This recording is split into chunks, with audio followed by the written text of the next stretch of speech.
மற்ற ஜாமான் எல்லாம் வண்டியில் ஏற்ற சொன்னாங்க. இங்கிட்ட உள்ளது மட்டும்தான், மற்றதெல்லாம் ஏற்றியாச்சு. சரி, இதையும் அப்படியே எடுத்து வச்சிருவோம். கல்யாணத்துக்கு அத்தனை பேர் வந்தாலும் ஒருத்தியாவது ஒரு வேலை பார்க்குறேன். இந்த சரோசாலாம் எதுக்கு தான் வந்தான்னு தெரியல. நல்லா மூக்க மூட்டை தின்னுபிட்டு போய் வண்டியில் படுத்து கிடக்குறா, நல்லா கொரட்டை அடிச்சுக்கிட்டு. என்ன பண்ணுறது, அவளாம் என்ன நமக்கு சொந்தமா பந்தமா? வந்தாளுக தின்னாளுக போனாளுக, அவள்கிட்டலாம் அதை பண்ணி இதை பண்ணுன்னு சொல்ல முடியுமா? நம்ம வீட்டு வேலை நம்ம குடும்பத்து வேலையை நம்மளே பார்த்துக்க வேண்டியதுதான். அடிக்கிற வெயிலுக்கு நம்மளாலேயே இந்த வெயில தாங்க முடியல. இந்த செடிங்கெல்லாம் கருகி போயிருங்க. காலையில ஒருக்க தண்ணி விட்டாலும் சாயங்காலமும் தண்ணி விடணும் போல இருக்குது. பாரு, காலையில விட்ட மாதிரியா இருக்குது, வறண்டு போய் கிடக்குது. செடியெல்லாம் வாடி போயிருச்சுன்னா அம்புட்டுட்டேன். வாத்தா, என்ன இந்த பக்கம்? வெயிலும் ஓவர்ப்பா, வீட்லயே இருக்க முடியல. வெயில் ஓவரு, வீட்டுல இருக்க முடியலையா? வெயிலுக்கு அதுக்கும் அக்கம் பக்கத்துல ஒரு மரம் செடி இல்ல, எல்லாத்தையும் வெட்டி போட்டு விட்டாளுங்க இந்த பயலுக. நிழலுக்கு கூட போய் எங்கிட்ட போய் அண்ட முடியல. கம்முன்னு வீட்டோட இருக்கிறத விட்டுவிட்டு வெயில்ல அலைஞ்சு திரிஞ்சு எங்கிட்ட மயங்கி விழுந்துட்டா என்ன பண்றது? ஆனா இல்லப்பா, இந்த டிவியும் வேற ஓடல, அந்த கரண்ட் பிடிங்கி விட்டானுங்க. அதான் சரி அப்படியே நடந்து வருவான். மரத்துல இளநீ எதுவும் இருந்துச்சுன்னா பறிச்சு எதுவும் குடிச்சிட்டு போவன்ட்டு தான் வந்தேன். மரத்துல எதுவும் இளநீ கிடக்காயா? அட அம்மா, காயே ஒன்றும் இல்லம்மா. எல்லாம் போன வாரம் தான் பெருவெட்டு காயா இருக்குன்னு எல்லாத்தையும் போய் வெட்டி எடுத்தாச்சு. இந்த எல்லாமே பிஞ்சு இதாக தான் இருக்கு. அப்படியா? நான் சரி பையனோட காடு தானே கிட்ட இளநீ இருக்கும், சரி பறிச்சு ஒரு இளநியை குடிச்சிட்டு போவோன்னு வந்தேன். கடையில் கேட்டா 60 ரூபா 70 ரூபான்னு சொல்றாங்கயா. இத்தினூண்டு தேங்காயில அதில் தண்ணி இல்லை ஒன்றும் இல்லை. நம்ம ஊர்ல விளையும் போது நம்ம காசு கொடுத்து வாங்கணும், அப்படிதான் சரின்ட்டு வந்தேன். இல்லம்மா, இருந்தா தான் நான் ஏதோ வெட்டி கொடுத்து போடுவேனே, வெட்டி கொடுக்க மாட்டேன்னா என்ன? ஆமா, அந்த சாந்தா அவ வீட்டு பிள்ளைக்கு கல்யாணம் ஆச்சு, நீ எல்லாம் போகலையா? எல்லாரும் போய் என்ன பண்றது, வீட்டுக்கு ஒரு ஆள் போனா போதும்ட்டு தான் சிம்ரனை மட்டும் அனுப்பி வச்சேன். நான் தான் இங்கிட்ட எல்லாம் பாருங்க, செடிக்கெல்லாம் தண்ணி இல்லாம வறண்டு போய் கிடக்குதுன்னு தான் தண்ணி பாய்ச்சணும். போனா முன்ன பின்ன ஆகும் வர்றதுக்கு. இந்த மாடெல்லாம் கிடக்குது, அதுக்கெல்லாம் வந்துட்டு பாலை கறக்கணும், வைக்கணும். கண்ணு வேற புதுசா போட்டிருக்கு. அப்படின்னும் போது இதெல்லாம் பார்க்கணும், வைக்கணும். எல்லாரும் அங்க போய் உட்காந்துக்கிட்டா என்ன பண்றது? கல்யாணம் எல்லாம் முடிஞ்சிருச்சா? எனக்கு என்னமா தெரியும், நானும் இங்க தானே கிடக்குறேன். உங்க பையன் மருமோட போனாங்களா இல்லையா? போயிருக்காங்கயா. அப்ப போன் போட்டு கேட்க வேண்டியதானே? நம்ம போன் போட்டு கேட்டோன்னே அப்படியே வாயை திறந்து தான் பேசிடுவாங்க. அது உங்க வீட்டு விசேஷத்துல நான் தலையிடுறது கிடையாது, அதனால என்கிட்ட எல்லாம் சொல்ல மாட்டாங்க. நீ வேணா உன் பொட்டாட்டிக்கு போனை போட்டு கேட்டு பாரு. நான் இந்த போன் அடிக்கணும்னு நினைச்சுக்கிட்டு இருந்தேன். இந்த இருக்க போன் போட்டு பாக்குறேன். ஒரு வேலை வெட்டி பார்க்கும்போது தான் போன் அடிப்பீங்க. சொல்லுங்க. என்ன கிளம்பியாச்சா? கல்யாணம் எல்லாம் முடிஞ்சுதா? என்னது கிளம்பியாச்சாவா? ஏங்க, இங்க வேலை ஊரு பட்டது கிடக்கு, இதெல்லாம் எடுத்து வச்சுதான் வரணும். உடனே கேட்டுருவீங்க கிளம்பியாச்சான்னு. சரி, கல்யாணம் முடிஞ்சா கல்யாண வீட்டுக்காரவங்க எல்லாம் எடுத்து வச்சு வருவாங்க. உனக்கு என்ன, பஸ்ஸை பிடிச்சி வர வேண்டித்தானே? போன வண்டியிலேயே தான் திரும்பி வரணுமா? இங்கிட்ட எல்லாம் போட்டது போட்டபடியே கிடக்கு. இந்த வேலை வெட்டியை பார்க்கணும், வைக்கணும். அங்க போய் உட்காந்துக்கிட்ட எவண்டி இதெல்லாம் பாக்குறது? ஆனா நீங்க வேறங்க, கல்யாணம் நல்லபடியா நடந்திருந்தா சரி எல்லாம் எடுத்து வச்சுட்டு அவங்க வருவாங்கன்ட்டு இருக்கலாம். கல்யாணம் நடக்கிறதுல ஏகப்பட்ட விஷயம் நடந்து போச்சுங்க இங்க. ஏகப்பட்ட விஷயமா? என்னடி சொல்ற? கல்யாண நேரத்துல நம்ம உமா தான் ஊர் தலைவர் பையன் இருக்கால அந்த சாமி, அவனோட ஓடி போயிட்டா. ஓடி போவும் இங்க கல்யாணம் நின்று போய் பெரும் பிரச்சனையாகி போச்சுங்க. அதனால ஆளாளுக்கு அங்கங்க தேட போயிட்டாங்க. அப்புறம் இந்த கல்யாணம் நின்று போச்சுன்னா அப்புறம் வெளியே சொன்னா அவமானம்னு சொல்லி நம்ம அமுதாவைத்தான் அந்த பையன் இப்ப கல்யாணம் பண்ணியிருக்கா. அப்படி அதனால பெரும் பிரச்சனையாகி போச்சுங்க. என்னது, பொண்ணு ஓடி போய் அமுதாவை கட்டி வச்சுட்டாங்களா? என்ன சொல்றாங்க? இந்த பையன் வந்து அமுதாவே நான் ஏத்துக்கிறேன், அரவிந்த் நீ ஏத்துக்கிறேன்னு சொல்லிட்டு அப்படி. அதனால இப்ப கட்டி வச்சுட்டாங்க. இப்ப அவங்க எல்லாத்தையுமே இப்போ மாப்பிள்ளை வீட்டுக்கு கூட்டிட்டு போயிட்டு அங்க பாலம் பழம் கொடுத்து அங்க செய்யும் முறையில செய்யணும். அதனால அங்க போயிருக்காங்க. அவங்க எல்லாம் இப்ப விட்டுவிட்டு கிளம்பி வருவாங்க. வந்தோடனே தான் நான் கிளம்பி வரணும். இங்க வேற எல்லாரும் அப்படி அப்படியே கிளம்பி போயிட்டாங்களா, அதனால இதெல்லாம் எடுத்து வச்சுக்கிட்டு இருக்கேன். அப்புறமேட்டுக்கு நான் கூப்பிடுறேன். என்னையா, என்ன ஆச்சு? இந்த புள்ள உமா, நம்ம ஊர் தலைவருக்கான சாமி, அவங்க பையன், அந்த சாமி பையனோட ஓடி போயிருச்சாமா. கல்யாணம் நின்று போச்சான். அந்த குடும்பத்துக்கு இதே ஒரு பொழப்பு தான், எப்ப பார்த்தாலும் மேடை வரைக்கும் வர்றது, அதுக்கப்புறம் ஓடுறதுன்னு. ஐயோ ஐயோ, இவங்களுக்குன்னு மாப்பிள்ளைங்க வராங்க பாரு, அளவெடுத்து செஞ்ச மாதிரி. நீங்க வேறமா, கல்யாணம் எல்லாம் நல்லபடியா நடந்துருச்சான். இப்பதான் நின்னுச்சுன்ற, இப்ப நடந்துருச்சுன்ற. அந்த மாப்பிள்ளை பையன் நம்ம அமுதாவை கட்டிக்கிறேன்னு சொல்லிட்டு அப்படியா, அந்த பையனுக்கு நான் அப்பாவா இருந்துக்கிறேன்னு, அதனால அந்த பையனை கட்டி வச்சுட்டாங்களாம். இப்ப இவங்களதான் தேடிக்கிட்டு இருக்காங்களாம். கொஞ்சம் கூட இவங்களுக்கெல்லாம் விவசாயே இல்ல. தங்கச்சிக்கு பார்த்த மாப்பிள்ளைய போய் அக்காவுக்கு கட்டி வச்சிருக்காங்களே, இதெல்லாம் குடும்பமா இல்ல குடும்பமான்றேன். எப்ப பார்த்தாலும் மேடைக்கு வர்றது ஓடுறது மேடைக்கு வர்றது ஓடுறது இதே ஒரு பொழப்பா வச்சிருக்காளுங்களே என்ன லட்சணத்துல புள்ள வளர்த்து வச்சிருக்கா. நான் அப்படி நான் இப்படின்னு பெருமை பீத்துறதுக்கு மட்டும்தான் அவளுக்கெல்லாம் லாக்கி. புள்ள வளர்க்கறதுல ஒரு துப்பும் இல்ல. இதுல வேற என் பையனை பார்த்து வயிற்றுச்சல் படுவாளுங்க. ஐயோ நல்லா இருக்கானேன்னு நல்ல மனசு இருக்கிறதுனால நீ நல்லா இருக்கேன். அது இல்லாம அவங்கள மாதிரி இருந்தா அப்புறம் இப்படித்தான் அவமானப்பட்டு அசிங்கப்பட்டு நிக்கணும். குடும்பமா C C C C C C. என்னத்த சொல்றதுனே தெரியல அம்மா. இப்படியா நடக்கணும் அந்த குடும்பத்துக்கு?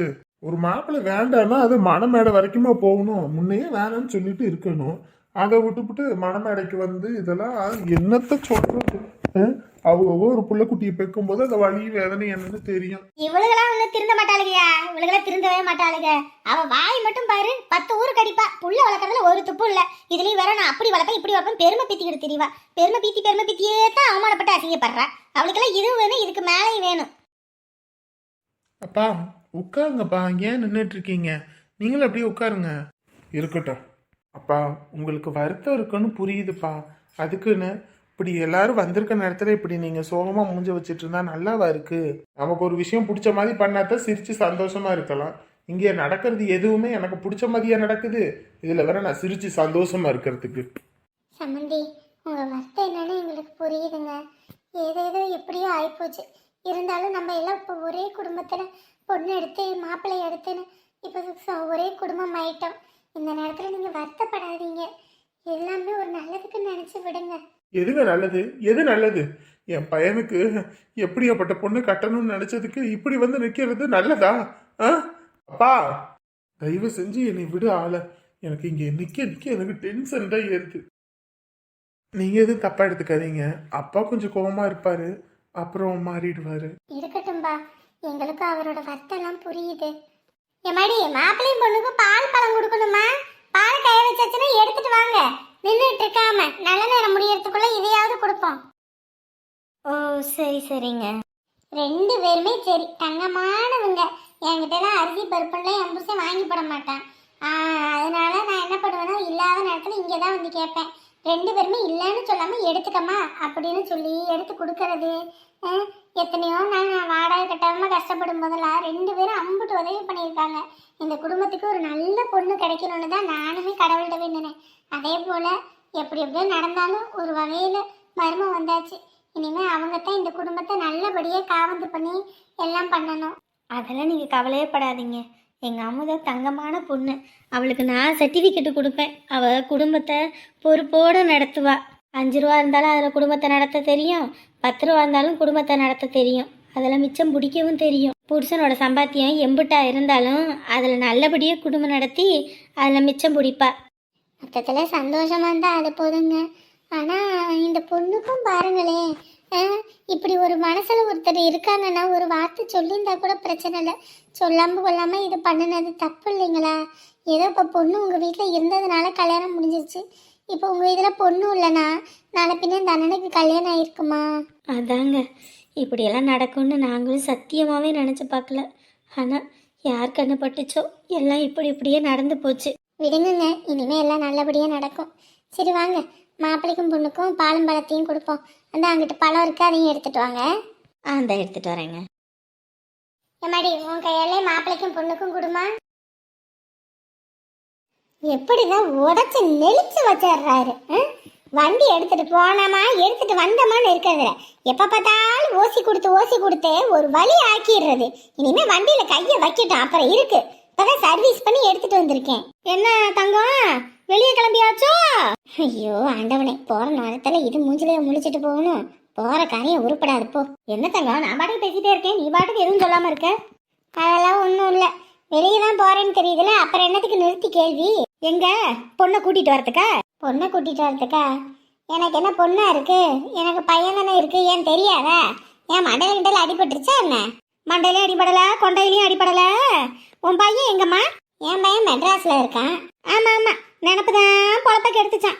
உன் பையன் மெட்ராஸ்ல இருக்கானால திண்டுக்கல்லுல இருக்கானான்னு யாருக்கு தெரியும்? இங்க பாருங்க, நீ ஏதோ மனசுல வச்சுக்கிட்டு ஏதோ ஒண்ணு பேசுறீங்கன்னு தெரியுது. முதல்ல என்னன்னு தெளிவா பேசுங்க. எனக்கு இந்த சுத்தி வளைச்சி பேசாதெல்லாம் பிடிக்காது. எதுவா இருந்தாலும் மூஞ்சுக்கு முன்னாடி நெத்தி அடியா பேசிட்டு போயிடுவேன். நானும் அப்படித்தாம்மா, மூஞ்சுக்கு முன்னாடி நெத்தி அடியா பேசிவிட்டு போயிட்டே இருப்பேன். சரி என்னன்னு சொல்லுங்க. ஏமா உன் பையன் இப்ப எங்க இருக்கான்? மெட்ராஸ்ல இருக்கான். ஏன் மெட்ராஸ்ல இருக்கானா இல்ல என் வீட்டு பிள்ளைய தூக்கிக்கிட்டு ஓடியாந்துட்டானா? யாரு என்ன வார்த்தை பேசிக்கிட்டு இருக்க? இந்த தங்கத்துக்கிட்ட பார்க்கணும்னால யோசிப்பானுங்க. நீ என்கிட்ட வந்துட்டு எகத்தால பேச்சாலும் பேசிட்டு இருக்காத. இங்க பாருமா, உன்கிட்ட எகத்தால பேசி எனக்கு என்ன வரப்போகுது? இன்னத்துக்கும் என் வீட்டு சோறு தின்னுபிட்டு உன்கிட்ட பேச்சுவாங்கன்னு நினைக்க என்ன தலையெழுத்தா? கல்யாண நேரத்துல மணமேடையில வச்சு உன் பையன் எங்க வீட்டு பிள்ளை உமாவை இழுத்துக்கிட்டு ஓடிட்டான். அது தெரியுமா? இங்க பாரு, என்ன வாய்க்கு வந்தபடி பேசிக்கிட்டு இருக்க?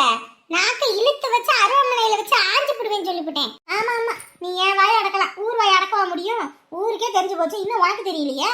அதெல்லாம் இந்நேரத்துக்கு உன் பையன் மர்றமாவளே கூட்டிட்டு வந்திருப்பான், உனக்கு செலவே வைக்காம. இங்க பாரு முனியம்மா, என்கிட்ட வாயை கொடுக்காத, அப்ப நீ வாங்கி கட்டிட்டு தான் போவ. என்னம்மா நீ உன்கிட்ட மூணு சொன்ன இப்படி எரிஞ்சுக்கிட்டு வர? என் பையன் மேல சத்தியமா உன் பையன் எடுத்துக்கிட்டு வந்துட்டான் தெரியுமா? அந்த கல்யாணம் நின்று போய் எங்க வீட்டு பிள்ளைக்கு அந்த மாப்பிள்ளைக்கு அமுதாவுக்கும் கல்யாணம் ஆகி போச்சு. இப்ப இந்த பிள்ளை உன் வீட்டுக்கு மருமகள் ஆகி போச்சு. ஏய், இதுக்கு மேல ஒரு வார்த்தை பேசுன அரைஞ்சு போடுவேன் பாத்துக்க. யார் வீட்டுக்கு யார் மருமவ? என் வீட்டுக்கு எப்படியாப்பட்ட பிள்ளைய கூட்டிட்டு வரணும்னு நான் இருக்கிறேன். ஊர்லயே பெரிய பெரிய இடங்கள்ல பொண்ணு கேட்டுக்கிட்டு இருக்கேன். என் வீட்டுக்கு அந்த ஒண்ணும் இல்லாத குடும்பத்துல இருந்து மருமவளா? வாய்க்கு வந்தபடி பேசாத, அப்புறம் வாங்கிட்டு தான் போவேன். என்ன பேசினாலும் சரி, நான் அடிச்சாலும் சரி, இதுதான் உண்மை. உன் பையன் உன் வீட்டுக்கு மருமவ கூட்டிக்கிட்டு வந்துட்டான். ஜவாரு, என் பையனை பத்தி எனக்கு தெரியும். இந்த மாதிரி இல்ல அவ்வளவு சொல்லி என் குடும்பத்துல பிரச்சனை பண்ற வேலை வச்சுக்காத. என் குடும்பத்தை உன் குடும்பம் மாதிரி நினைச்சுக்கிட்டியா? எனக்கு என்ன தலை இழுத்து பாரு, உன் வீட்டுல பிரச்சனை பண்ணணும்னு. இன்னும் கொஞ்ச நேரத்துல உன் வீட்டுக்கு மரும வரும், ஆரத்தி தட்ட கரைச்சு வை, அப்பதான் ஆரத்தி எடுத்து ஊத்த முடியும். என்ன இவ பாட்டுக்கு வந்தா, இவ பாட்டுக்கு பேசுனா, அவ பாட்டுக்கு போறா. இவ சொன்னபடி என் பையன் எதுவும் தப்பு எதுவும் பண்ணியிருப்பானா?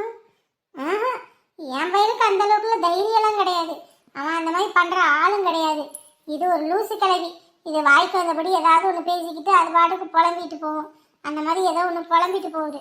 என் பிள்ளைய பத்தி எனக்கு தெரியாதா அவன் எப்படி என்னன்னு? வந்துட்டு அப்பத்தான் வரைஞ்சுக்கிட்டிக்கிட்டு. அமுதா, இப்போ எதுக்கு நீ உம்முன்னு மூஞ்ச வச்சுக்கிட்டு இருக்க? இன்னைக்கு உனக்கு கல்யாணம் ஆயிருக்கு. சிரிக்க முடியாத சூழ்நிலையா இருந்தாலும் இப்படி உம்முன்னு மூஞ்ச வைக்காதம்மா. எப்படி எண்ணி முடியும்?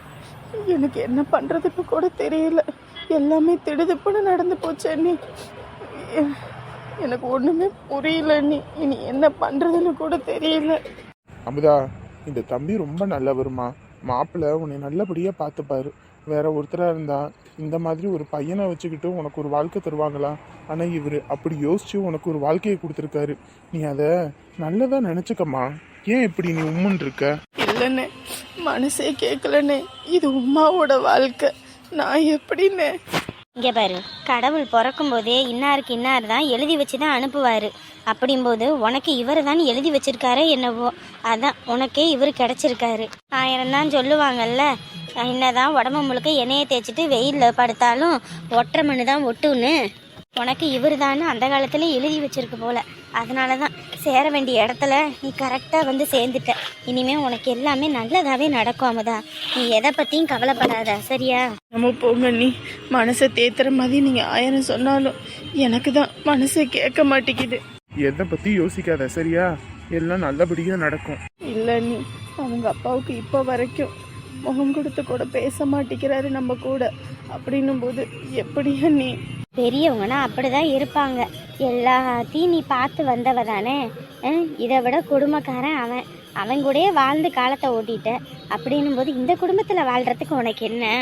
அதுக்குன்னு இல்லை அண்ணி, அவர் பார்த்தாலே பயமாக இருக்கு அண்ணி. ஏற்கனவே ரொம்ப கஷ்டப்பட்டு இப்போ தான் எந்த தொல்லையும் வேணாம், நிம்மதியாக ஒரு வாழ்க்கையை பெற்றவங்களோட வாழணும்னு நினச்சி அதுக்குள்ளே இப்படி நடக்கிறதெல்லாம் நன்மைக்கே நினச்சி வாழ்வோம்மா, கவலைப்படாத. எனக்கு என்னை பற்றி கூட கவலை இல்லை. இவனை நினச்சாதான் கவலையே. இவனை நல்லபடியாக கரை சேர்க்கணுன்னு தான் நான் உயிர் வாழணும்னு நினச்சேன். அதுக்குள்ளே இப்படி. இங்கே பாரு, இந்த தம்பி நம்ம அரவிந்த கூட அவரோட பையனை நினச்சி வளர்க்குறேன்னு சொல்கிறாரு. இப்படியாப்பட்ட சொந்தம் வேறு எங்கே போனாலும் கிடைக்காது. நீ எதை பற்றி யோசிக்காமல் எல்லாத்தையும் மறந்துட்டு நீ வாழ்கிற வழியை பாரு.